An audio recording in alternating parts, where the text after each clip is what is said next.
রাখতে হবে। শাহজালালের চেতনা ছিল এই জমিন থেকে গৌর গোবিন্দকে উৎখাত করা। শাহজালালের উত্তরসূরিরা আবার তৈরি হোক। ভারত যদি বাংলাদেশের অভ্যন্তরে কোন হস্তক্ষেপ করতে চায় 20 কোটি মানুষ একসঙ্গে রুখে দাঁড়াবো। গৌর গোবিন্দকে উৎখাত করতে হবে বাংলাদেশ থেকে। গৌর অর্থাৎ গৌরাঙ্গ মহাপ্রভু এবং গোবিন্দ অর্থাৎ কৃষ্ণ হিন্দু ধর্মের দুজন অত্যন্ত গুরুত্বপূর্ণ দেবতা। এরপর আরও একটা বাইট শোনাই, বলা হচ্ছে ইসকন জঙ্গি। এর আগেও বাইট শুনিয়েছি, এরকম একই বক্তব্য বিভিন্ন লোক দিয়েছে, এবার আরও একজন দিচ্ছে এবং যে ব্যক্তি বলছে তার ভাষা শুনুন। কে জঙ্গি স্পষ্ট হবে, শুনুন। বিগত 3 মাস ধরে হিন্দু ধর্মাবলম্বী ভাইয়েরা যেই নিরাপত্তা ভোগ করতেছে, আওয়ামী লীগের 15 বছরে এই নিরাপত্তা তারা পায় নাই। কিন্তু যদি ইসকন নামক যেই সন্ত্রাসী জঙ্গিবাদী সংগঠন হিন্দুত্ববাদকে বাংলাদেশের মুসলমানদের উপর চাপিয়ে দেওয়ার চেষ্টা করে, ইসকনের জায়গা বাংলাদেশে হবে না। স্বামী রামানন্দ তীর্থ আজ বলা হচ্ছে গৌর গোবিন্দকে উৎখাত করা হবে বাংলাদেশ থেকে। বাইট শোনাচ্ছি তাদেরই মৌলবাদী হুজুরদের, তারাই বলছে ভারত নাকি গোটা ভারতটা মুসলমানদের দেশ, তাদের ভাষা, আমার মুখের ভাষা নয়। আজ তারা আমায় বলছে যে আমরা অপপ্রচার করছি। নির্লজ্জতার আর কি উদাহরণ থাকতে পারে? স্বামীজি বলুন। গৌর এবং গোবিন্দ এই দুটো যে শব্দ, এই গৌর এবং গোবিন্দের ক্ষেত্রে বাংলাদেশের আপামর যে মৌলবাদী শক্তি আছে এদের তো গোড়া থেকেই ভয়। তো এত যদি তোমাদের ক্ষমতা, এত যদি আস্ফালন, তাহলে সামান্য এই 7% হিন্দু তাদের ইষ্টদেবতাদের তোমাদের এত ভয় কেন ভাই? তোমরা ইসকনের সেন্টারগুলোকে ভেঙে দিচ্ছ, তোমরা বৈষ্ণবদের কোনো চিহ্নকে ওখানে কন্টিনিউ করতে দিচ্ছ না কেন? কি সমস্যা তোমাদের? এত শক্তি, এত তোমরা 700 বছর 800 বছর আমাদের দেশে বলে শাসন করেছো। অ্যাকচুয়ালি শাসন কাকে বলে তোমরা জানো না। ভারতবর্ষের ইতিহাস, সনাতন ধর্মের ইতিহাস তোমরা পড়োনি। তোমাদের যে আরব্য সাম্রাজ্যবাদের যে গায়ের জোরে, তলোয়ারের জোরে বলপূর্বক মানুষকে হত্যা করার যে সুদীর্ঘ ইতিহাস, সেই ইতিহাসেরই এক্সক্রিশন তোমরা ভারতবর্ষে 712 খ্রিস্টাব্দ থেকে দেখেই যাচ্ছ। ভারতবর্ষের রাজাদের কাছে আরব্য সাম্রাজ্যবাদীরা কতবার হেরেছে, হেরে তারা কুকুরের মতো ল্যাজ গুটিয়ে পালিয়ে গেছে। কিন্তু এইটা আমাদের সহনশীলতা ছিল যে আমরা তাদেরকে বারে বারে ক্ষমা করে দিয়েছি। কিন্তু এখন হিন্দু মানুষদের কাছে আমাদের এই আর্জি যে আপনারা কিন্তু অতীতের থেকে শিক্ষা নিয়ে বর্তমানে আর সেই উদারতা দেখিয়েন না, কারণ এইবার এই উদারতা দিলে আপনাদের ঠাঁই কোথায় হবে আপনারা নিজেরাও পরিকল্পনা করতে পারছেন না।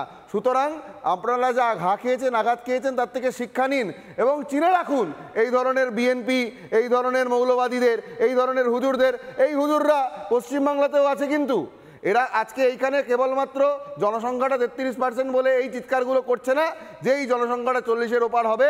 এইখান থেকেও গৌর এবং গোবিন্দকে মিটিয়ে দেওয়ার কথা বলবে। আপনার ভালো লাগবে এই কালীঘাট মন্দিরটা ভেঙে যেতে দেখতে? আপনার ভালো লাগবে এই মায়াপুরের ইসকন মন্দির ভেঙে যেতে দেখতে? আপনার ভালো লাগবে এত সতীপীঠ, এই তারকেশ্বর, এই মন্দিরগুলো যদি মাটিতে মিশে যায়? তাই প্রতিরোধ গড়ে তুলুন।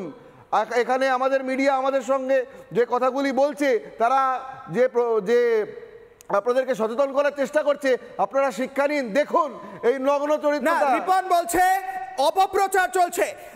কে এম রাকিবুল ইসলাম রিপন বলছে অপপ্রচার চলছে। মাইকগুলো আমরা শোনাচ্ছি। মাদ্রাসার প্রোডাকশন। স্বামীজিকে উত্তর দিন, দেখি কত উত্তর লজিক আছে আপনার কাছে। উত্তর।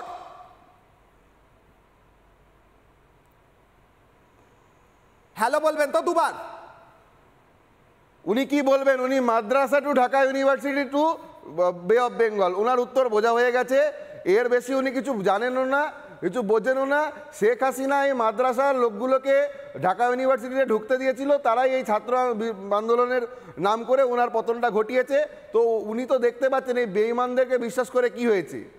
দেখুন, আমাদের শিক্ষা নেওয়া উচিত। বেশ বেশ, এই মুহূর্তে একটি ব্রেকিং নিউজ উঠে আসে। ব্রেকিং নিউজ দিয়ে বাকিদের কাছে যাব। এই মুহূর্তে বিগ ব্রেকিং, সুখদেবপুরে বাংলাদেশের উস্কানি, কড়া নজর রাখছে দিল্লি। বিগ ব্রেকিং নিউজ এই মুহূর্তে, বিগ ব্রেকিং, সুখদেবপুরে বাংলাদেশের উস্কানি, কড়া নজর রাখছে দিল্লি। সুখদেবপুর সীমান্তে নজর দিল্লির। এবার কোথায় যাবে বাংলাদেশ? কোথায় যাবে ইউনূসের মৌলবাদী ইঁদুর বাহিনী? প্রশ্ন থাকছে, কারণ দিল্লির কড়া নজর। প্রতি মুহূর্তে নেওয়া হচ্ছে খবর, প্রতি মুহূর্তের আপডেট নিচ্ছে দিল্লি। বাড়ছে বিএসএফ এর টহলদারি। জঙ্গি ঠেকাতে আরো সতর্ক হচ্ছে বিএসএফ। আর কোনো ট্যাপও চলবে না, আর কোনো ট্যাপও চলবে না। এই মুহূর্তে অত্যন্ত গুরুত্বপূর্ণ খবর, ফিরছি আলোচনায় ডিবেট থেকে। আমি দুটো একাধিক বক্তব্য শুনিয়েছি, ইনফ্যাক্ট একাধিক বক্তব্য থেকে বারবার স্পষ্ট হয়েছে যে এই সকল মৌলবাদী হুজুররা চাইছে যে ভারতবর্ষে কোনো একটা পার্টিকুলার ধর্মের শাসন হোক, তারা এটা চাইছে।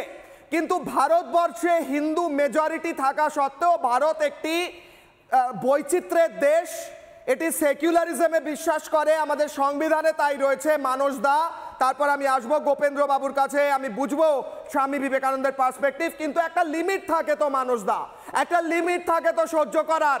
কত দিন পর্যন্ত একদিকে বর্ডারে আমাদের কাঁটাতার বসাতে দেবে না, আর একদিকে বলবে যে 700-800 বছর ধরে আমরা এই দেশকে শাসন করেছি, তাই এটা মৌলবাদী ইসলামপন্থা দেশ, এই কথা আমরা মেনে নেব, এটা চলবে? মানুষ দা।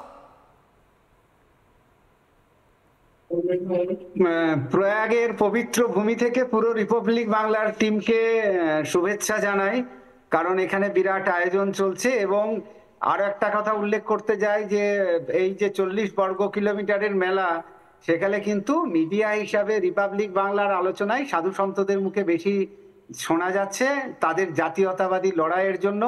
সুতরাং সাধু সন্তদের পক্ষ থেকেও কুর্নিশ জানাচ্ছি প্রয়াগের মাটি থেকে। দেখো, আমাদের শাস্ত্রে অনুসারে শিশুপালকে 100 বার ক্ষমা করা হয়েছিল। শিশুপাল কে ছিলেন না কৃষ্ণের পিসিমার ছেলে, মানে তার মায়ের নাম ছিল শ্রুতিস্রবা। তো 100 বার ক্ষমা করার পরে তাকে হত্যা করা হয়েছিল। বাংলাদেশকে আমরা এখনো বিশ্বাস করি যে তারা আমাদের আত্মীয়, তাদেরকে আমরা 100 বার পর্যন্ত ক্ষমা করতে পারি। কিন্তু বাংলাদেশের মনে রাখা উচিত, তুমি যে লিমিটের কথা বলছিলে, যে আমরা ততক্ষণ ক্ষমা করব যতক্ষণ না সেটা লিমিট ছাড়াচ্ছে। তারপরে আমাদের ব্যবস্থা, আমাদের যারা ঈশ্বর তারা শিখিয়েছেন কি ব্যবস্থা নিতে হয়।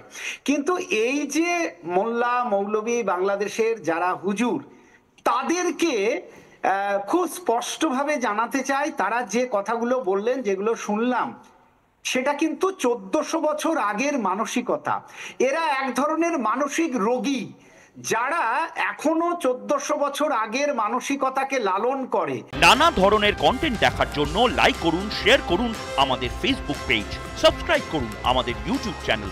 পাশাপাশি অন্যান্য ব্রেকিং নিউজের জন্য অবশ্যই চোখ রাখুন রিপাবলিক বাংলায়।